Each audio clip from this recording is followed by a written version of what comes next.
اعوذ باللہ من الشیطان الرجیم بسم اللہ الرحمن الرحیم۔ السلام علیکم۔ اللہ تعالی ہم سب کے لیے دنیا اور آخرت میں آسانیاں فرمائے، آمین ثم آمین۔ ویئرز، کیسے ہیں آپ سب؟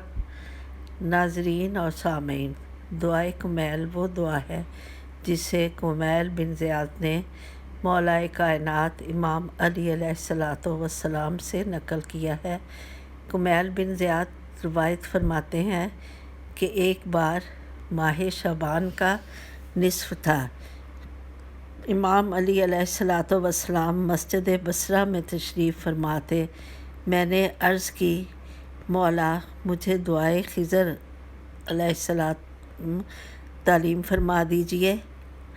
آپ نے فرمایا بیٹھ جاؤ۔ میں بیٹھ گیا۔ مولا علی علیہ السلام نے ارشاد فرمایا، اے کمیل، تم اس دعا کو حفظ کر لو اور ہر شب جمعہ اسے پڑھا کرو۔ اگر ہر شب جمعہ نہ پڑھ سکو تو مہینے میں ایک دفعہ، اگر یہ بھی ممکن نہ ہو تو سال میں ایک مرتبہ، اور اگر یہ بھی ممکن نہ ہو تو اپنی عمر میں ایک مرتبہ پڑھ لو۔ یہ دعا دشمن کے شر سے محفوظ رکھتی ہے، اس سے روزی کشادہ ہوتی ہے۔ کل گناہان صغیرہ و کبیرہ اس دعا کی برکت سے بخش دیے جائیں گے۔ دین اور دنیا کی تمام مرادیں پوری ہوتی ہیں۔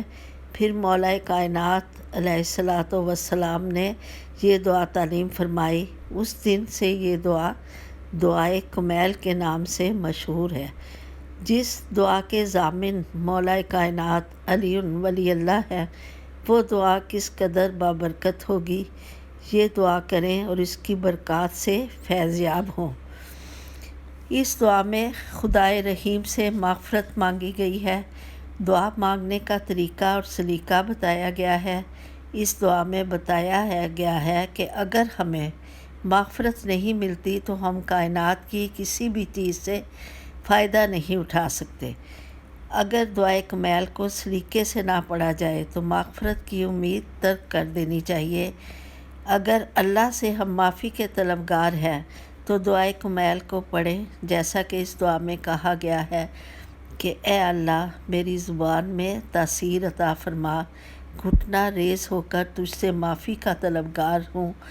اس میں یہ بھی کہا گیا ہے کہ اگر ہم جتنے بھی گناہ گار بہت زیادہ گناہ گار ہیں اور جہنم رسید کر دیے جائیں، پھر بھی اللہ سے معافی کی امید نہ چھوڑیں کہ وہ ذات ہمیں جہنم سے جنت میں ضرور لے جائے گی۔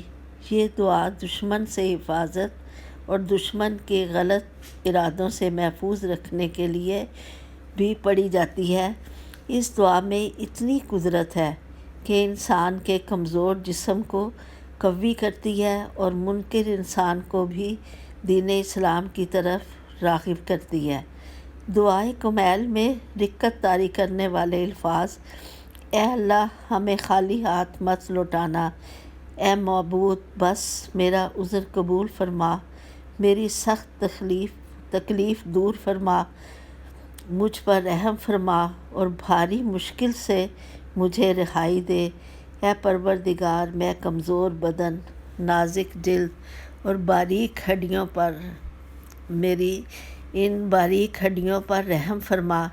بے شک یہ دعا معرفت خداوندی کے سلسلے میں اعلیٰ اور عرفہ مضامین اور اللہ تعالیٰ سے گناہوں کی بخشش کی درخواست پر مشتمل ہے۔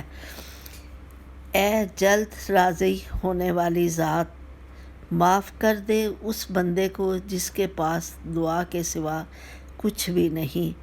اللہ ہماری دعاؤں کو قبول فرمائے، آمین ثم آمین۔ اللہ آپ کا حامی اور ناصر ہو۔